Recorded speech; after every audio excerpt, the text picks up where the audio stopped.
Hello students welcome to ST learning. So आज आम पढ़ा टैक्सोनॉमी। टैक्सोनॉमी फास्ट आम कौन पढ़ा ना 5 किंगडम क्लासिफिकेशन। तो फास्ट आम क्लासिफिकेशन कौन जाना क्लासिफिकेशन कौन ना सिमिलर कैरेक्टरिस्टिक्स थिबा जीव मान गोटे ग्रुप रे रखिबा हैला। तो 1969 रे आर.एच. व्हिटकर समस्त जीव मान को लेके 5टा किंगडम रे डिवाइड करथिले। तो से 5टा किंगडम कौन थिला Monera, protista, fungi, Plantae, Animalia.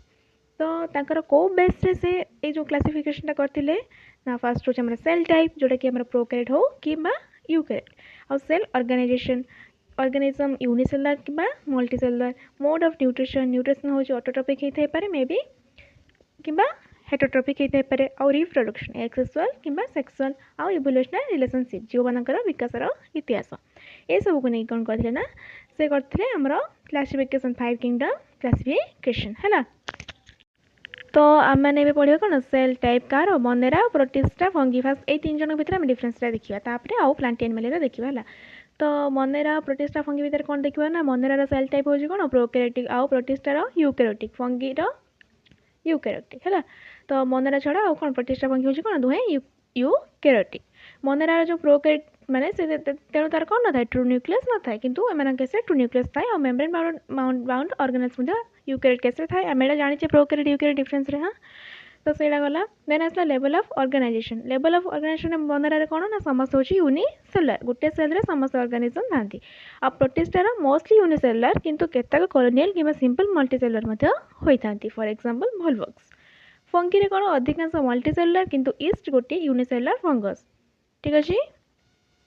तो ये गोटे क्वेश्चन भी आसीपे व्हिच फंगस है is unicellular answer is east ठीक अच्छे।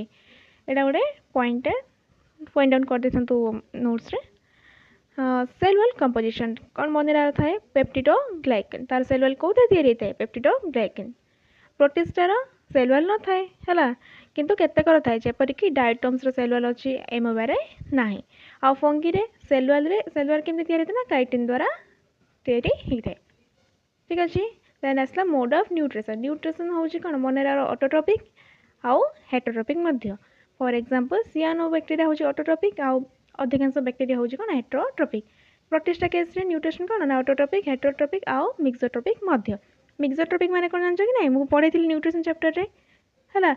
मिक्सोट्रॉपिक माने कौन ना दरकार अनुसार के ऑटोट्रॉपिक के हेटरोट्रॉपिक हम कौन कहते हैं मिक्सोट्रॉपिक फॉर एग्जांपल यूग्लिना आउ देन आसला फंगी। फंगीर कौन ना समस्ते हेटरोट्रॉपिक निजे फूड तैयारी करती है।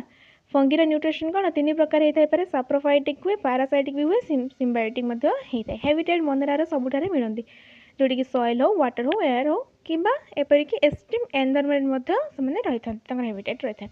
प्रोटिस्टार मुख्यतः वाटर रुहति कि मॉइस्ट प्लेस रुहति। फंगीर मुख्यतः मृत उपचि जैव पदार्थ उपरे बढ़ती केतक पारासाइटिक है थांती। तो रिप्रोडक्शन कौन ना मोनेरार एसेक्सुअल रिप्रोडक्शन मुख्यतः बाइनरी फ्यूजन। प्रोटिस्टार एसेक्सुअल एवं सेक्सुअल मध्य 2 प्रकार। फंगी एसेक्सुअल भी हुए स्पोर्स माने द्वारा माने स्पोर्स फॉर्मेशन द्वारा और बर्डिंग द्वारा एवं सेक्सुअल प्रोडक्शन मध्य होता है। तो एग्जांपल ए मन रखा मोनेरार कौन बैक्टीरिया सियानोबैक्टीरिया माइकोप्लाज्मा। प्रोटिस्टार एमोइबा पारामेसियम यूग्लिना डायटम्स। फंगीर ईस्ट मशरूम राइजोपोस पेंसिलियम ठीक अच्छे। माने एतिक रहा कम एमती रखी कि मैंने तुम एमती इजिली 3टा जगह कैरेक्टरिस्टिक्स मन रही आराम से है। तो किसी की फीचर्स भी अच्छी मोनेरार कौन मोनेरा हूँ सब छोट ऑर्गेनिज्म ट्रू न्यूक्लियस न था आउ मेम्ब्रेन बाउंड ऑर्गेनिज्म न था। प्रोटिस्टा यहाँ हूँ फर्स्ट यूकैरियोटिक ऑर्गेनिज्म आउ न्यूट्रिशन और स्ट्रक्चर बहुत डायवर्सिटी देखा जाए प्रोटिस्टा केस रे। फंगी कौन करे ना बॉडी रे तार हाइप थाए आउ से फूड को ग्लाइकोजन आकार स्टोर करे फूड को से शोषण कर खाए है। तो ये आम की फीचर एवं देखा आम कौन प्लांटी और एनिमलिया।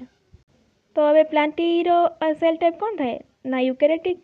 एटा तुम माने गेस कर पार प्लांट माने आमर कौन तार न्यूक्लियस थी ओबियसली है। एनिमलिया यूकैरियोटिक ट्रू न्यूक्लियस और मेम्ब्रेन बाउंड ऑर्गेनेल्स थाए है। लेवल ऑफ ऑर्गेनाइजेशन कौन प्लांटीर मल्टीसेलुलर आउ एनिमलियार मल्टीसेलुलर। सेल वॉल कंपोजिशन कौन आम प्लांटीर सेल वॉल थाए एवं यह सेल माने सेलुलोज द्वारा गठित होता है कार प्लांटीर। सेल वॉल उद्भिद को माने तार जो सेप आउ प्रोटेक्ट कर हेल्प करे। बट एनिमल केस कौन ना सेल वाल न थाए से कौन से आराम से मूवमेंट करें मोटाइल है। देन आसला mode of nutrition plant case कौन ना ऑटोट्रोपिक से निज खाद्य निजे प्रस्तुत करती है। तो मैं छोट बेलू ही जान कि केमती कौन माने कि ऑटोट्रोपिक माने प्लांट केस से ऑटोट्रोपिक न्यूट्रिशन थाए आउ एनिमलिया माने हेटरोट्रोपिक ये तुम जान ही है। देन हैबिटेट कौन प्लांट माने कौन किए माने माने जो भूमि में बास करते किए जल में बास करती माने आम वाटर प्लांट भी था केतटा आउ आम जो ये भूमि में केतटा रोच माने बढ़ुची। तो एग्जांपल कौन हाइड्रिला लोटस है।